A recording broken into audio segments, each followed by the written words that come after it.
Chris, did it feel like on the ground it took too long to restructure after the loss of Mark Blitzards? I didn't think that was the... no, I didn't think that was the primary issue. I'll have a think about it. What specifically do you mean? I think Luke Jackson really in the second half, and late in the second quarter, and then in the second half really stepped it up. Yeah, like his ground level follow-up work is elite. Like everyone knows that, and that's sort of one of Blitzarv's strengths as well. So it was one of those situations where Blitzarv's is really irreplaceable for us. So there were a few shifts in there that we thought actually worked okay, but we never thought it was going to be perfect. With one ruckman in the team. Rowan went up there, actually gave us a little bit of life, we thought. But no, I've actually come away from the game not thinking that was the biggest issue. It was still, like, the contested ball clearances weren't going that well when Blitzarv's was still out there. And it just felt like it was a tough day for us everywhere. I could go through multiple areas where, we just looked off. Is one of those, and perhaps the Fremantle key defenders did mark the ball a lot. Ryan and Pearce both had good days. Yeah, we thought our forwards had some chances too. I mean, Cameron obviously got... It wasn't as if he didn't get his chances. I think he ended up with something like, 6 or 7 points, or one that was a snap that went straight up in the air. But he's not quite looking himself at the moment. We're confident that he'll be able to turn that around really quickly. Yeah, our guys ahead of the ball who have been so good for so long, just didn't have good days, but they were in good company. We weren't that good up the ground either. What do you put down to the? You said you could have a couple of issues. Is there anything that is glaring at the moment? Yeah, there are to us that we've got to work on, but we're just not in the habit of explaining it to our opposition over the next couple of weeks. But I think, even if you're watching, it's just the generalisation would be that we've got some players who have been really, really effective that are just off their best at the moment, and system and method can contribute to that as well. But yeah, we've been in this situation before where we think, that was a bad day. I think, like even last week, we could have won up at the Gabba hard game, lost by a couple of goals or so, maybe not even, but we didn't have a good day there either. So the challenge is for us to bounce back, and we're optimistic we can. We just don't want to overreact to some of the signs that we saw today, which was just we just looked off, a bit flat, all those sort of things. Blitzarv's hamstring looked pretty significant when he hobbled down the race. Have you got an update from the doctors at all? Yeah, they said moderate hamstring strain. No. And then Hawkins, I actually haven't really got a firm update there, except he came off late and they said he couldn't go back on, but it seemed to be, they were saying it's not as significant as Blitzarv's, but the speculation at this point, I don't feel like I can help clear that up for you, but both hamstrings. Tyson Steele and Tom Stewart both spent time as the mill in hindsight, but you've tried to have them in more, to have a more diverse sort of mix in there? I have to think about that a little bit more, but they were in there a fair bit. Close was in there.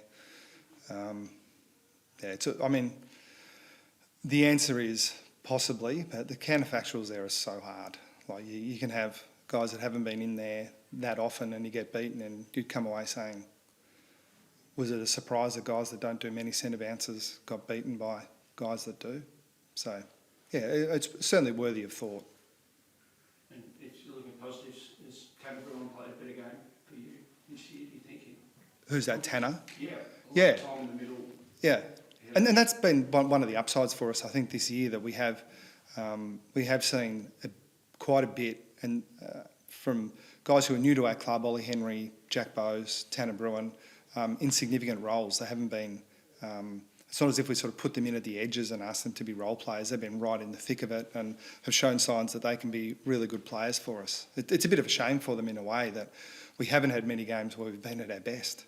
Because I think when we get that, those guys are really going to complement us. So, yeah, that's something to be optimistic about. You said 3 weeks ago that your best is still, right up there with the top 10 in the competition. Do you still feel that you have that ceiling now? Look, I don't doubt that for a second. The challenge obviously is getting there, and right at the moment, the trap that we could fall into is looking at where we are right now and comparing it to 12 months ago, or even early in the year. We had a rough start to the year and bounced back, and it looked to me like we were really getting close to what we know we're capable of, and it just feels like it's been one thing after another. And so the challenge is getting back there, but we see a path to it, and we should be doing everything we can to get there. And you say, well, of course you should. What else are you going to do? Well, the alternative is, so it's been a hard year and it just hasn't been, we've had some bad luck and it just hasn't been our year, so we'll sort of look to the future. That's not how we do things. We've got people who have got one eye on the long-term future, but we'll dust ourselves off and have a crack at playing as well as we possibly can next week. Did you like the look of Rowan when he was spending a bit of time in the ruck? And is that something, as Mark is on the sidelines, potentially something that you look at a little bit longer term? Yeah, he's dynamic up the field and he's got some attributes, but it's something we haven't had to... we've talked about it because we always do. There's a potential of losing any player, and what would you do? But we haven't had the experience of being out without blitzars for a long period of time, so we're just going to have to think outside the square a little bit there and come up with something that suits the rest of our system. I guess having Hawke go down, and I know you said it's more on the minor side of things, but losing both of them, I assume that would impact it in the other way as well, not wanting to lose Gary in the fortnight. Yeah.